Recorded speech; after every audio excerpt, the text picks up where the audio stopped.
de gens sont en train d'être tentés et de tomber, mais ils pensent qu'ils sont debout.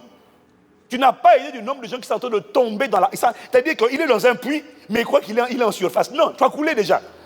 Ta manière de parler, ta manière de penser prouve que tu as coulé. Les paroles que tu prononces prouvent que sont les paroles de quelqu'un qui est déjà tombé. Ouais, mais bon, ça ne veut rien dire. Non, mais si Dieu existait, oh là là, ça y est, on t'a piqué. Tu es déjà tombé. Tu n'es pas... Et il pense qu'il est en train de réfléchir. Non, on va parler de ça plus tard. Est-ce que quelqu'un me suit? Ce que je dis, c'est que la plupart des chrétiens ne discernent pas qu'est-ce qui vous les porte à la tentation, à quel moment ils sont déjà dedans, en pleine tentation, et la plupart ne savent pas comment répondre à la tentation. Alors ma femme en a parlé un peu, mais on peut dire plus que ça encore. C'est ce que m'a montré le Saint-Esprit. Et la plupart des chrétiens ne savent pas comment répondre de manière à chasser le tentateur. Et la réalité, c'est que beaucoup de gens tombent, trébuchent, craquent, croulent lorsqu'ils traversent la tentation. C'est quoi le but visé par Satan dans la tentation? Qu'est-ce que ça révèle lorsque tu tombes en tentation? C'est quoi les caractéristiques? En fait, bref, j'ai à cœur de revenir dessus parce qu'on a dit que ça fait quand même partie de la particularité des véritables adorateurs que de triompher de la tentation. Donc, j'ai fermé la parenthèse de la véritable adoration, mais le titre de mon message d'aujourd'hui, c'est « Faire face à la tentation ». Et ça, à mon avis, ne t'attends pas à des grandes révélations, mais c'est quand même un message qui nous concerne, toi et moi, au quotidien. Pourquoi? Parce que la première caractéristique de la tentation, c'est que la tentation arrive à tout le monde, sans exception. Alors, je sais que tu le sais, mais tu peux quand même dire... Amen. Parce qu'aujourd'hui, tu vois, il y a des choses que tu sais, mais tu n'es pas conscient. Parce que quand tu es conscient, tu te prépares. Si tu me suis dit, je te suis. Si Jésus lui-même a été tenté par le diable, il serait illusoire de croire que toi, non, moi ça va aller. Non, mon ami, tu vas être tenté toi aussi par le même diable. De la même manière que dans le modèle de prière que Jésus a donné, il a dit de prier, il a dit quand on prie, de prier pour demander au Père le pain quotidien. De la même manière que nous demandons au Père on demande au Père le pain quotidien, on demande au Père de pardonner nos offenses comme nous pardonnons aussi à ceux qui nous ont offensés. De la même manière, il a dit de prier pour que le Père ne nous laisse pas tomber en tentation.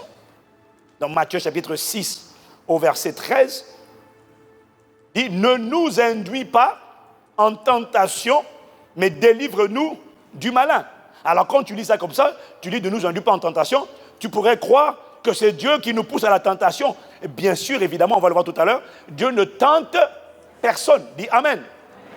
Dis Amen. Amen. Alors, d'autres personnes pourraient lire « Ne nous induis pas en tentation », ça veut dire « Épargne-nous cette étape qu'on appelle la tentation. Ne nous laisse pas traverser la tentation. » Non, ce n'est pas ce qu'il dit. Parce que quand tu lis la version du semeur dit « Garde-nous de céder à la tentation et surtout, délivre-nous du diable. » Ah, là c'est plus explicite. Il dit, garde-nous de céder à la tentation et surtout, délivre-nous du diable. Donc, Jésus n'a pas dit de demander à Dieu d'être épargné de la tentation. C'est pas ça qu'il dit. Il dit que lorsque tu traverseras cette étape indispensable qu'on appelle la tentation, il faut demander à Dieu la grâce de ne pas tomber et de rester debout et de surmonter. C'est de ça qu'il est en train de parler. Est-ce que quelqu'un me suit?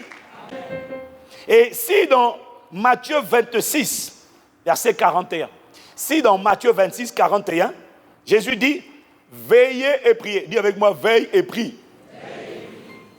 Veillez et priez afin que vous ne tombiez pas dans la tentation. L'esprit est bien disposé, mais la chair est faible. Ça signifie, si Jésus dit veillez et priez afin que vous ne tombiez pas dans la tentation, ça veut dire que la tentation viendra. Elle viendra de manière certaine. Et pour y échapper, tu vas devoir veiller et prier. Quelqu'un dit Amen. Pour surmonter la tentation. Donc, on ne surmonte pas la tentation grâce à la connaissance. On ne surmonte pas la tentation grâce au savoir. La tentation doit être préparée avant la tentation. Et comment on fait pour la préparer avant la tentation? Il dit deux choses. Il dit premièrement, veillez et priez. Pourquoi? L'esprit est bien disposé, mais la chair est faible. Il est en train de te révéler déjà la suite de mon message pour te dire qu'en fait, s'il dit l'esprit est bien disposé, mais la chair est faible, ça veut dire que la chair est une des portes d'entrée de la tentation. Est-ce que quelqu'un me suit? Mais à ce stade, ce que tu dois comprendre, c'est que la tentation vient, elle viendra. Bon, je sais, tu sais qu'elle est déjà venue, mais j'ai reçu la certitude que beaucoup d'entre nous, nous ne discernons pas que nous sommes en pleine tempête. Beaucoup ne discernent pas. Il y a des fois où tu discernes, mais il y a des fois où tu ne sais pas que là, tu viens de tomber dans la tentation. Est-ce que quelqu'un me suit? Que le Seigneur nous révèle, nous expose, parce que c'est subtil. Est-ce que quelqu'un me suit? Il y a quelqu'un, veille et prie. C'est la prière qui te prépare. Ce n'est pas la connaissance. Ce ne sont pas tes diplômes. Il y a beaucoup de gens qui ne prient pas. Ils ne prient pas sans cesse. Ils ne prient pas tout le temps. Il faut prier. Tout en tout temps. Faites en tout temps par l'esprit. Il faut beaucoup prier. Priez en esprit. Prie, chante, célèbre, rends grâce. Parle au Saint-Esprit. On sait quand tu ne pries pas. Une petite femme là vient déjà là. Petite simple femme là vient. Dès que doucement, oh frère Rigobert, vraiment. Dès qu'on dit seulement, toi tu es là. Oh, une petite phrase. Toi ma soeur. Là de beaux yeux, tu sais. Non, là il faut prier. Là ça veut dire que tu n'as pas prié. Une petite parole, tu nous as troublé. Seigneur, fortifie-moi. Fortifie-moi, Seigneur. Jésus-Christ, mon sauveur. Ah, rien que ça. Il y a quelqu'un prie, hein? Oh, faut prier. C'est ça. Viens à l'église, c'est bien. Mais prie. Qu'est-ce que tu fais du lundi à samedi? Pourquoi tu ne pries pas? Superficiel, léger. Beaucoup de chrétiens, ils aiment, bon, c'est bien, hein? Ils aiment écouter les chansons. Si encore c'est adoration prophétique, je comprends, parce qu'adoration prophétique, il y a le feu quand tu écoutes. Mais tu ne pries même pas, et tu passes ton temps à écouter des chansons. L'heure de la victoire et de la vérité a sonné. Je marche avec puissance, j'accomplis des miracles. Tu n'as accompli aucun miracle pour l'instant, alors prie. Quelqu'un a dit, ouais, oh, quelqu'un a dit, prie, chanter. Chanter, c'est prier 2 fois ou 3 fois. Je ne sais pas. Prie. Excuse-moi. Prie.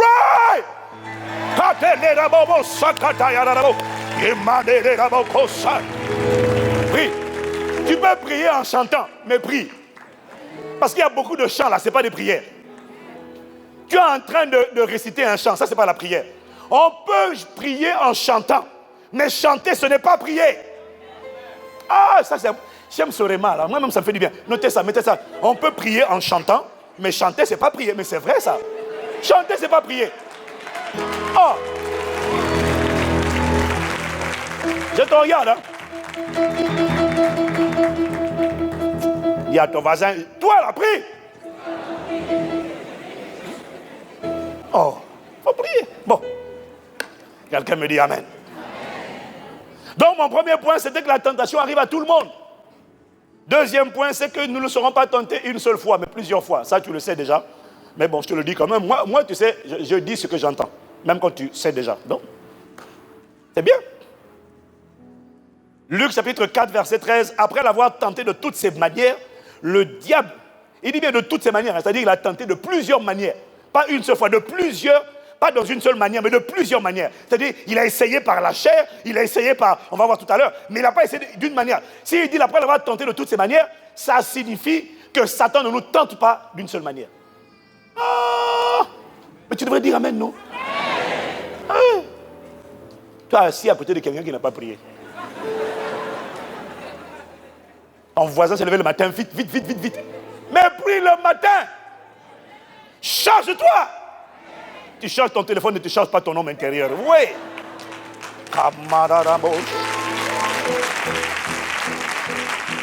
C'est pour ça que quelqu'un arrive dans le métro, il te marche sur le pied. Tu es dans l'église, hein? Tu marches sur le pied. Espèce de... Tu vas, imbécile. Hey! Toi, tu n'as pas prié. tu vois, tu ne t'es pas chargé. Donc la chair est tellement fortifiée, tellement forte que l'esprit est tellement chétif et gringalé et maigre et amaigri que l'esprit n'a pas le temps de prendre le contrôle. C'est pour ça qu'il faut prier. Tu dis à ta chair, écarte-toi, on reste dans l'esprit. On marche par l'esprit. Hein? Voilà. Après l'avoir tenté de toutes ces manières, dis avec moi toutes ces manières. De toute façon, il y en a plusieurs. La Bible dit, mais mets-moi le verset à l'écran, vraiment. Priez aussi dans tous les départements, priez. Remettez-moi Luc 4 à l'écran. Faut prier, c'est ça. Alléluia. Les gars, on est ensemble, hein? Dis avec moi, on est ensemble. Voilà, on est une famille, donc on est ensemble, voilà. Des fois, le pasteur tire un peu là-bas. Après, il va me dire, pasteur, tu nous tires dessus en public. Moi, je tire sur tout le monde. D'abord, on a commencé par moi-même, donc t'inquiète pas. Après l'avoir... Regarde, il a encore enlevé. Après l'avoir tenté de toutes ces manières, le diable s'éloignait de lui jusqu'à un moment favorable. Donc, il a été plusieurs manières, mais après, il revient encore à un autre moment où il va encore essayer plusieurs manières. Donc, mon point est juste que faut que tu sois conscient de ce que tu ne seras pas tenté une seule fois et pas d'une seule manière. Tu n'as pas envie de dire amen, alors tu peux dire aïe. Non, tu peux dire aïe, aïe c'est bon aussi. Ok. Point numéro 3, nous le savons déjà, Dieu n'est pas l'auteur de la tentation. Nous le savons, un seul est appelé. Dieu ne tente pas, Dieu teste. C'est-à-dire que Dieu laisse faire certaines choses et pendant que Dieu laisse faire, Satan tente. Dieu permet certaines choses qui sont des examens et pendant ces examens, il y a un tentateur qui vient s'immiscer pour faire tomber, trébucher, couler. Mais il échouera dans ta vie et dans ma vie à partir d'aujourd'hui. Au nom de Jésus, quelqu'un me dit amen. Matthieu 4, versets 3 à 4. Le tentateur s'étant approché lui dit, si tu es fils de Dieu, ordonne que ces pierres deviennent des pains. Jésus répondit, il est écrit, l'homme ne vivra pas de pain seulement, mais de tout rhéma. Parole en grec, c'est rhéma, qui sort de la bouche de Dieu. Ton homme intérieur a besoin de rhéma, qui sort de la bouche de Dieu. Quelqu'un dit amen? Donc ce qui nous intéresse ici, c'est le tentateur s'étant approché. Jacques chapitre 1 au verset 13. Jacques chapitre 1 au verset 13.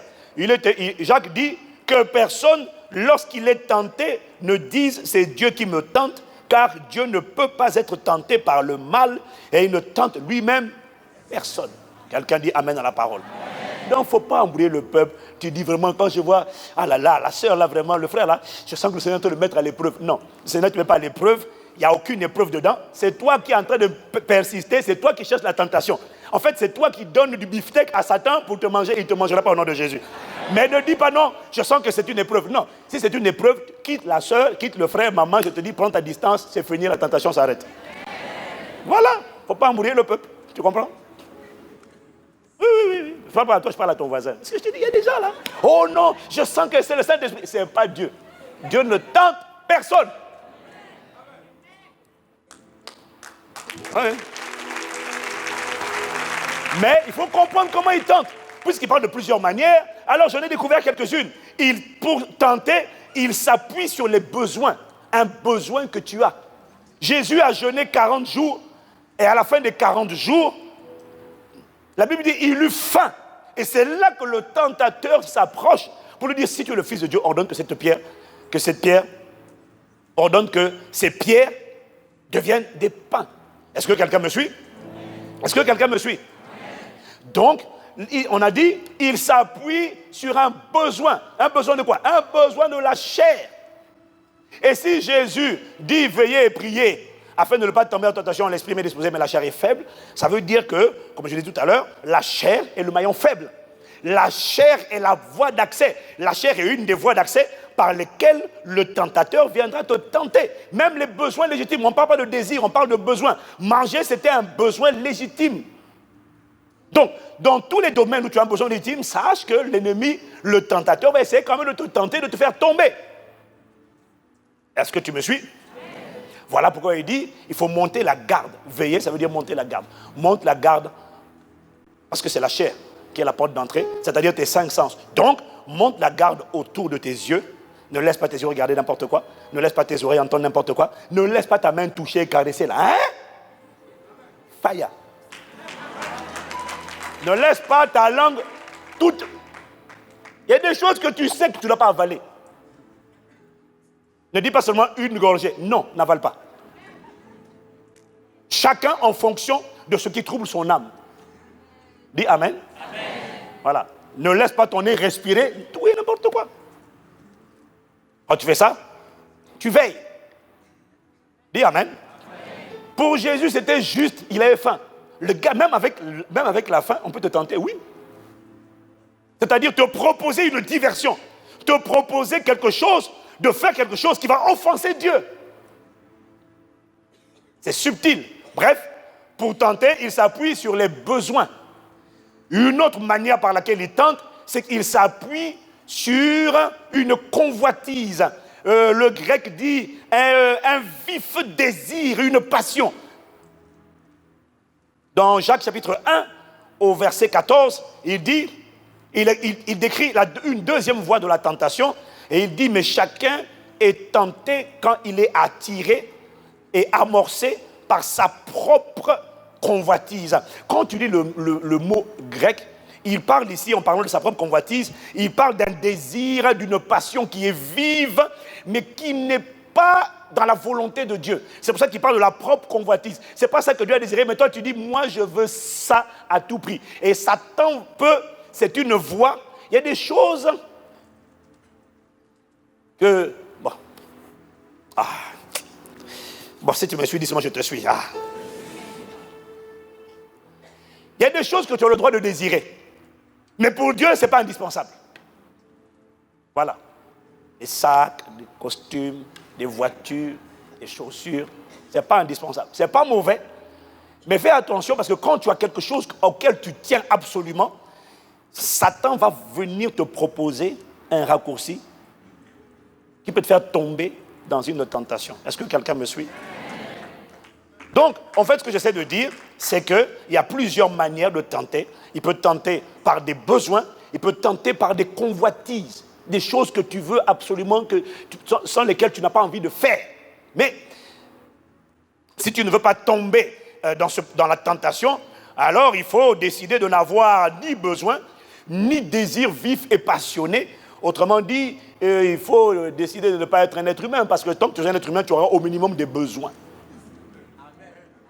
Donc, en fait, je dis ça pour te faire comprendre que tu ne peux pas éviter la tentation.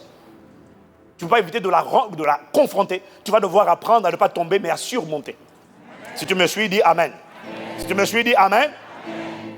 Donc, la troisième manière que j'ai trouvée, qui m'a montré, c'est que pour nous faire tomber, il ne nous fera pas tomber au nom de Jésus, mais il essaie, il s'appuie sur les épreuves que tu traverses, que nous traversons, et sur les frustrations provenant qui sont nés à travers ces épreuves, parce que Dieu n'a pas encore agi, Dieu ne s'est pas encore manifesté, et le diable, on le sait déjà, mais c'est une autre voie de tentation. Il s'appuie sur les épreuves, et à travers les épreuves, tant que tu restes dans l'épreuve et que tu ne sors pas de là, une voix, c'est la voix du tentateur, va venir te dire, tu vois, regarde ce que tu vis comme épreuve. Bon, franchement, si Dieu t'aimait véritablement, si ton Dieu là, bon, d'abord, si Dieu existe, comment il peut permettre ça? Et si tu es convaincu que Dieu existe, il va te convaincre, bon, si Dieu t'aime vraiment, tu dis que Dieu m'aime, si Dieu t'aime, comment il peut permettre que tu traverses ce genre d'épreuve ou de tribulation? Est-ce que quelqu'un me suit? Donc, il passe par les épreuves. Il passe par les épreuves, et la réalité, c'est que la plupart des chrétiens sont ébranlés et tombent. Tomber en tentation, ce n'est pas seulement rétrograder. Le but de Satan, c'est rétrograder, mais ce n'est pas seulement le seul truc. Parce que quand tu vois les disciples de Jésus, ils sont tombés. Après que Jésus ait été livré, Jésus ait été arrêté et crucifié, les disciples sont tombés. Est-ce que quelqu'un me suit? Ah, tu ne sais pas qu'ils sont tombés? Mais ils sont tombés. Dès qu'on l'a arrêté, les gars ont chassé. Speedy Gonzalez, ils sont disparus. Ils l'ont lâché. Ils n'étaient pas au tribunal. La plupart d'entre eux n'étaient pas à la croix. La plupart d'entre eux sont revenus après la résurrection. Oh, tu es là? Oh, alléluia, Seigneur, on est là. Plus, on est ensemble. Oh, les gars, vous étiez où tout le temps là? Ils avaient disparu. Ils étaient repartis à la pêche. Les pêcheurs étaient repartis à la pêche. Est-ce que quelqu'un me suit? Non, mais attendez, c'est vrai ou c'est pas vrai? Ils ont failli abandonner la foi. Tu comprendras que la raison pour laquelle ils n'ont pas rétrogradé, c'est parce que Jésus avait prié pour eux. Sinon, les gars allaient partir. Mais même s'ils sont revenus, il n'empêche qu'ils étaient tombés. Donc tomber, ce n'est pas forcément abandonner la foi. Je vais te montrer, peut-être pas aujourd'hui, mais comment tu peux tomber de manière subtile. Je vais te montrer. Beaucoup de gens tombent sans se rendre compte qu'ils sont tombés. Et ils disent, non, je suis en train de réfléchir. Tu ne réfléchis pas, tu es déjà tombé. Quand tu commences déjà à questionner la bonté de Dieu, quand tu commences à demander, mais est-ce que Dieu est capable de faire ça? Ça y est. Et quand tu es sûr, non mais finalement, dans ce cas-là, Dieu ne... Non mais on dirait que là, il va falloir faire sans lui. Tu es tombé. Parce que tu as été oppressé par une pensée qui t'a convaincu que Dieu n'est pas capable là où Dieu est capable. Dès lors que tu commences déjà à douter, parce que le but du tentateur, c'est de t'éloigner. Mais avant de t'éloigner, il te fait d'abord douter. Dès lors que tu doutes, tu es tombé. Physiquement, tu es debout. Spirituellement, tu es tombé.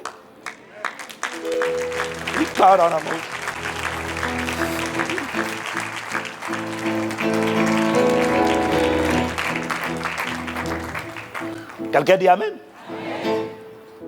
Voilà. Je fais une parenthèse pour dire, il y a beaucoup de gens qui m'envoient des messages pour me dire, vous avez l'art de faire passer des messages, peut-être pas celui-là, des messages durs, avec les gens, c'est-à-dire qu'ils sont en train d'être cognés, mais ils sont en train de rire. Je dis vraiment que Dieu vous bénisse parce qu'on prend des coups, mais avec l'humour. J'ai dit ça, c'est bien. Ça dit, tu imagines que quelqu'un là, aïe, aïe, aïe. Mais c'est beau ça. Donc il faut bénir Dieu pour Castalou quand même. Il faut bénir Dieu pour moi. Hein. Moi j'ai connu des pasteurs, hein, quand ils prêchent. Le Seigneur dit. On dirait que c'est un tonnerre qui t'a conduit. On bénit Dieu. Parce que le plus important, c'est que la parole rentre. Toi, avec les enfants, tu ne peux pas prendre prendre les médicaments dans la sévérité. Parce que quand tu fermes le front, l'enfant pleure déjà. Dès que tu fermes le front, il dit, hey, il croit qu'on va le taper. Donc, il ne faut pas faire ça. Tu vois, tu fais goudi goudi goudi goudi. Goudi goudi goudi. Puis après, tu le mets dans la bouche, là, paf, pour ça. Là. Hop, hop, hop. Waouh, dis avec moi, gloire à Dieu. Bon, en tout cas, comme je disais tout à l'heure, apprenez quand même à rendre grâce à Dieu pour vos conducteurs. Ce n'est... Attends.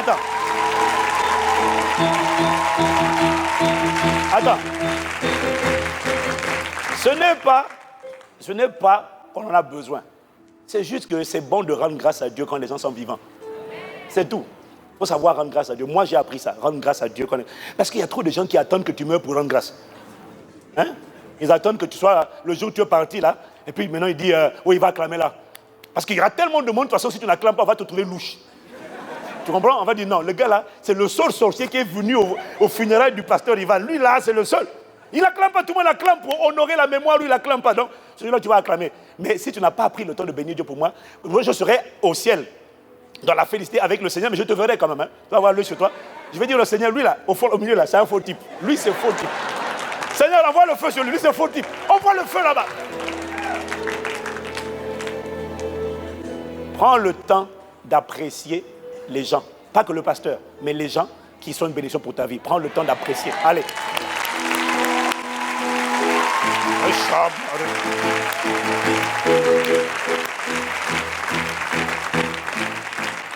Donc, je disais que la plupart des chrétiens sont ébranlés et ils tombent dans la tentation. La tentation du murmure. Est-ce que tu sais que le murmure prouve que tu es tombé déjà? Quand tu n'as pas l'action de grâce dans ta bouche, mais que tu as le murmure, tu as la plainte révèle que tu es déjà tombé. Physiquement, tu es debout, ton homme intérieur est déjà dans le puits. Tu te relèves au nom de Jésus. Amen. J'ai pas entendu ton amen là. Donc la plupart, je disais, des chrétiens tombent dans la tentation. Tu sais pourquoi? Parce qu'ils n'ont pas été préparés, ils ne se sont pas préparés à vivre les tribulations, les épreuves, les persécutions. Donc, Beaucoup de chrétiens sont surpris. Beaucoup de chrétiens sont surpris. Parce qu'il y a des persécutions que tu vivras à cause de ta foi. En réalité, tous les êtres humains sont éprouvés. Donc, passe par des épreuves. C'est vrai ou c'est pas vrai? C'est vrai ou c'est pas vrai? Tous les êtres humains connaissent des épreuves.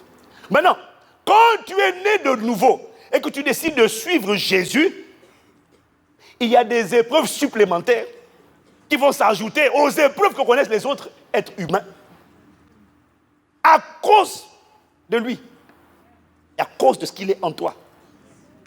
Dès lors que tu l'as reçu, tu dois savoir que tu vas vivre des épreuves, des persécutions.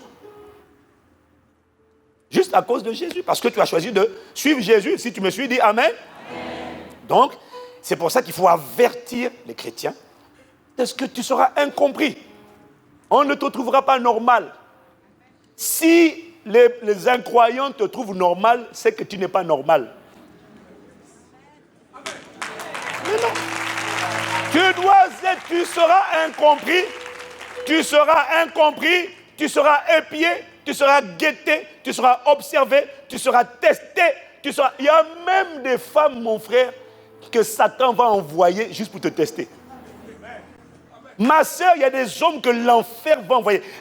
Une sirène dans un corps physique humain qui vont venir. Juste pour te tester. Tu dis que non, moi je suis affermi, moi je suis disciple de Jésus, on va voir.